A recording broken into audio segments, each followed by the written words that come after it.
Halo teman-teman semua, kembali lagi dengan aku. Di video kali ini aku bakalan ngebahas tentang TIU teman-teman, yaitu penalaran analitis teman-teman. Karena kita udah lama gak bahas tentang soal-soal penalaran analitis, tapi sebelumnya aku udah pernah bikin soal tersebut. Kalian tinggal cek playlist di TIU aku aja teman-teman. Nah, sebelum ke videonya, jangan lupa di subscribe dan nyalakan lonceng notifikasinya supaya kalian gak ketinggalan video terbaru dari aku. Oke, langsung aja kita ke videonya. Oke teman-teman, ini dia soal nomor 1. Dr. Budi ahli kandungan membantu 4 persalinan dalam 1 hari ini. Bayi Andika, Yosep, Agus, dan Indira. Bayi Yosep lahir sebelum Indira. Oke, aku langsung tulis aja ya keterangannya.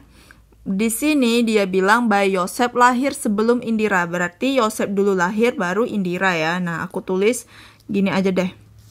Di sini. Nah, ini garis. Semakin dia ke kanan itu semakin lebih duluan ya, semakin duluan ini.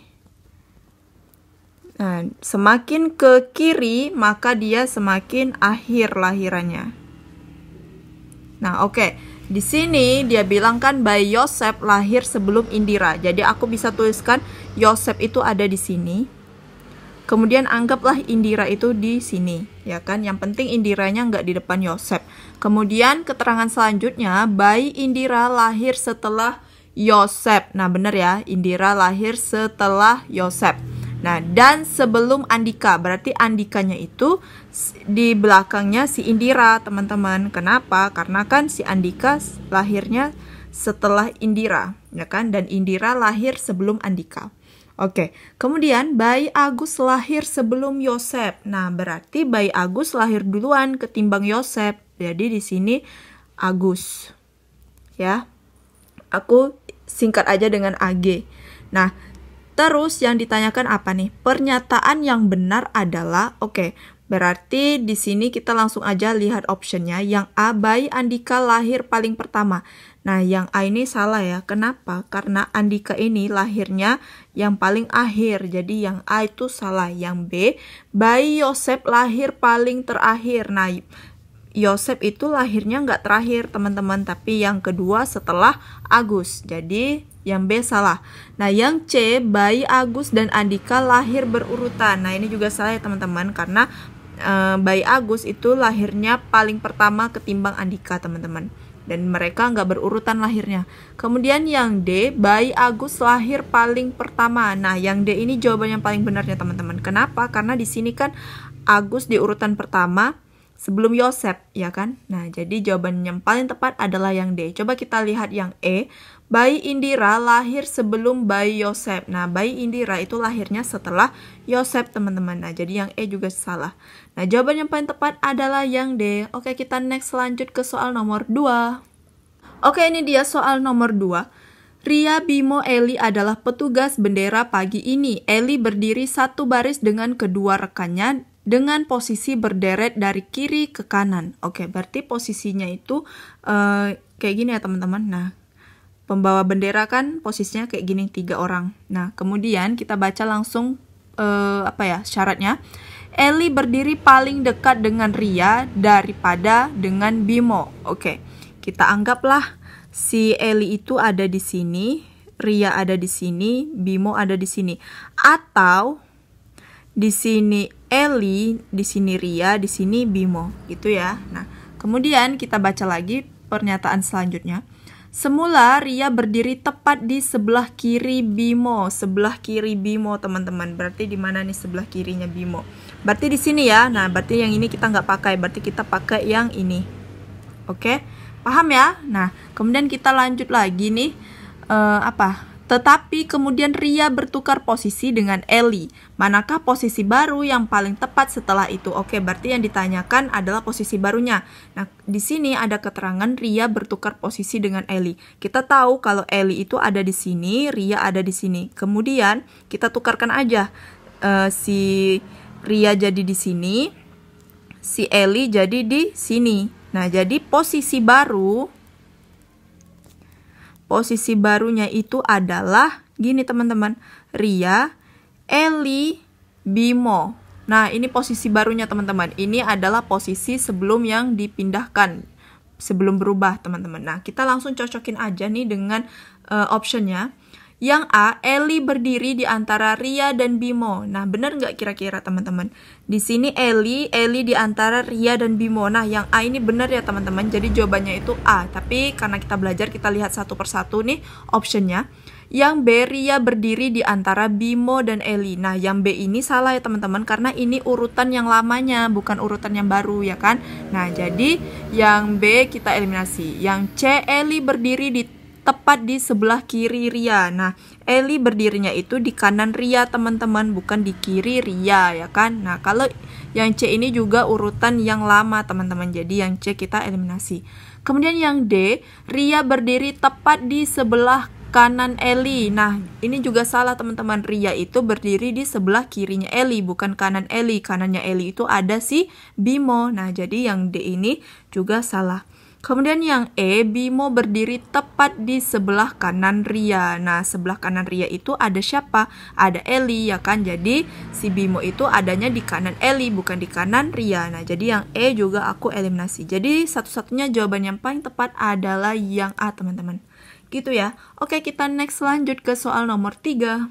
Oke, ini dia soal nomor 3. Ada 3 program yang diajukan para calon, yaitu program pertama itu peningkatan keterampilan kerja oleh A, B, dan C.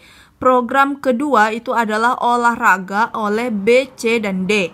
Program ketiga itu adalah peningkatan kesejahteraan oleh D, E, A. Hasil pemungutan suara adalah 60 pekerja memilih program peningkatan keterampilan pekerja, 45 pekerja memilih program olahraga, 90 pekerja memilih program peningkatan kesejahteraan. Jumlah suara dibagi sama besar pada calon yang memiliki program yang sama. A dan B memiliki perbedaan suara sebesar, berarti yang ditanyakan adalah selisih antara suara A dan suara B. Nah, kalau soalnya kayak gini, aku saranin buat bikin tabelnya dulu teman-teman. Kalau nggak bikin tabel juga nggak apa-apa. Nah, di sini kan ada berapa peserta teman-teman? Ada 5 peserta ya, yaitu A, B, C, D, dan E ya teman-teman. Jadi di sini ada 5 orang calon nih. Aku bisa tulisin di sini A, kemudian di sini B, di sini C, di sini D, dan di sini E. Anggaplah ini tabelnya ya teman-teman. Nah, kemudian kita baca yang hasil pemungutan suaranya. 60 pekerja memilih program peningkatan keterampilan kerja. Nah, kita tahu yang menyelenggarakan program keterampilan pekerja itu adalah yang A, B, dan C. Nah, mereka ada 60 pekerja nih yang milih. Nah, sedangkan di keterangannya juga jumlah suara itu dibagi sama besar. Nah, berarti kan ada 3 orang. Kita tinggal bagi aja nih. 60 bagi 3 itu adalah 20. Maka masing-masing orang itu mendapat suara 20. Berarti kita tulis aja sini 20 di A, 20 di B, dan di C, dan C juga mendapatkan suara 20. Kan sama teman-teman. Ya kan? Nah, kemudian kita baca lagi nih, 45 pekerja memilih program olahraga. Nah, program olahraga itu dibuat oleh siapa nih? B, C, dan D ya kan? Nah, karena harus dibagi sama rata, jadi 45 kita bagi 3 teman-teman. Berapa 45 bagi 3? Itu adalah 45 bagi 3, 15 ya teman-teman. Ya kan? 15 kan? Coba kalian cari di kalkulator kalian. Nah, jadi yang kita masukin ke skor ini B, C, dan D. B itu dapat skor 15. Kemudian C juga 15. Dan D juga 15 teman-teman. Oke, kita lanjut lagi ke pernyataan selanjutnya. 90 pekerja memilih program peningkatan kesejahteraan. Nah, kesejahteraan itu dibuat oleh D, E, dan A. Nah, ini kita bagi sama rata. 90 dibagi dengan 3 orang. Berapa teman-teman? 30 ya. Nah, jadi mana nih? Mana sih 9 ini yang program peningkatan kesejahteraan? Oh, ini. Si D, E, A itu dapat masing-masing 30 ya, teman-teman. Masing-masing dapat 30 suara. Dan E 30. Ini E-nya juga 30. Nah, kita langsung jumlahin aja teman-teman. Kita jumlahin. Ini aku turunin sedikit ya. Oke. Nah, 30 tambah 20 berapa teman-teman? Ini 50. Kemudian yang B-nya itu 35 suara.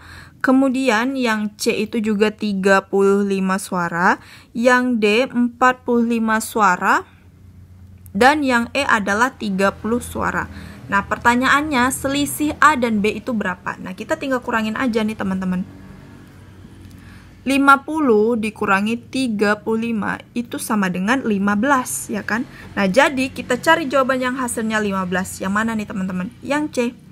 Nah, gitu ya. Kalau misalnya yang ditanyakan selisih B dan C itu berarti 0, ya kan? Kalau selisih D dan C berarti 10, ya kan teman-teman? Nah, jadi jawaban yang paling tepat adalah yang C, teman-teman.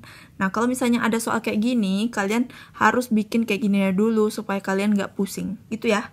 Oke, kita next lanjut ke soal nomor 4. Oke teman-teman, ini soal nomor 4 dan ini soal lanjutan dari nomor 3 tadi teman-teman. Ini masih lanjutannya ya. Nah, kita baca langsung ya, pertanyaannya. Urutan dengan perolehan 3 suara terbanyak dimulai dari yang terbanyak adalah, oke, tadi kan tabelnya kayak gini. Aku tulis ulang aja ya tabelnya. Ini A, B, C, D, dan E. Nah, A tadi dapat 20 sama 30 suara ya. Kemudian yang B itu dapat 20 suara. Kemudian lama 15 suara ya, yang C juga. Kemudian yang D 15 suara dan 30 suara. Kemudian yang E juga 30 suara. Nah, ini tadi totalnya adalah yang A 50, yang B 35, yang C juga 35, yang D 45, yang E 30. Nah, kalau misalnya kalian nanya ini dapat dari mana, kalian tonton ulang lagi soal nomor 3 tadi teman-teman. Ini sama kayak yang nomor 3, aku cuman tulis ulang aja di sini. Nah, yang ditanyakan adalah urutan dengan perolehan 3 suara terbanyak dimulai dari yang terbanyak. Berarti kita urutin dari yang banyak dulu teman-teman. Yang mana nih? Yang ini bisa ya, 50. Ini A. Berarti urutannya aku tulis di sini. A, kemudian apa lagi? Mana nih? Oh ya, D. Oke, D. Setelah D itu ada B dan C. Nah, ini kemungkinan B atau C nih teman-teman, ya kan? ADC atau ADB. Oke, coba kita cocokin dengan optionnya. Yang A, ADB. Nah, ini pas ya teman-teman. Berarti jawabannya itu adalah yang A. Coba kita lihat satu persatu. Yang B, ABC. Nah, C itu... Oh, enggak ya teman-teman. Kenapa? Karena 45 lebih besar dari si 35 ini ya. Jadi yang B itu salah. Nah, kemudian yang C, CAB. Nah, C ini adalah juga yang kecil teman-teman. Lebih besar A ketimbang C, ya kan? Nah, kalau yang D, DBE. Nah, ini juga salah nih karena yang paling besar kan adalah yang A. Nah, yang E juga, teman-teman. Nah, jadi satu-satunya jawaban yang paling tepat adalah yang A ya, teman-teman. Oke, kita lanjut ke soal yang terakhir. Oke, teman-teman, ini dia soal yang terakhir dan ini juga masih lanjutan dari soal nomor 3 tadi, teman-teman. Nah, di sini aku bakalan tulis ulang lagi ya tabelnya. A, B, C, D, dan E. A itu 20 dan 30, kemudian B itu berapa teman-teman? 20 dan 15, C juga 20, 15, kemudian D 15, 30, dan E adalah 30. Nah, kita totalin, yang A itu adalah 50, kemudian yang B 35, C juga 35, D 45, E adalah 30. Oke. Nah, kita langsung baca pertanyaannya. Jika ketua terpilih mengangkat ketua seksi olahraga dari calon yang memperoleh suara terbanyak dan mengajukan program olahraga, maka yang menjadi seksi olahraga adalah... Oke, jadi maksud pertanyaannya ini adalah siapa yang menjadi ketua seksi olahraga dengan syarat dia skornya harus paling tinggi di bidang di bagian yang olahraga, teman-teman. Ngerti ya maksud aku ya, teman-teman? Nah, jadi di sini mana nih? Kita tahu tadi yang mengajukan program olahraga itu adalah, kalau nggak salah aku apa ya tadi? B, C, dan D ya, teman-teman. Ya kan? Nah, kita lihat B itu skor akhirnya itu adalah 35. Nah, yang C juga 35. Kemudian yang D itu adalah 45. Nah, berarti yang paling tinggi skornya di yang mengajukan olahraga itu adalah D, teman-teman. Ini yang dilihat skor akhirnya ya, teman-teman. Berarti jawabannya itu si D yang bisa menjadi seksi olahraga. Jadi jawabannya itu adalah yang D ya. Oke gitu teman-teman, ngerti ya maksud aku? Kalau misalnya kalian kurang paham, kalian boleh komen di kolom komentar. Nanti aku bakalan bantu jelasin di kolom komentar. Oke. Oke teman-teman, itu dia soal-soal tentang penalaran analitis dari aku. Semoga ini bisa membantu persiapan CPNS kalian di tahun 2021. Dan terima kasih banget yang udah nonton dari awal sampai akhir. Maksud aku teman-teman, terima kasih banget. Aku ucapin semoga kalian lulus dan dapat NIP di tahun ini ya. Amin. Dan juga buat kalian yang mau request video-video lainnya, kalian bisa DM di Instagram aku di Aulia Sakinah Putri. Nanti bakalan aku balesin DM kalian. Dan aku bakalan bikin juga video sesuai dengan request kalian. Dan jangan lupa di like, share, dan komen di sebanyak-banyaknya di kolom komentar ini. Dan juga see you next video. Bye-bye.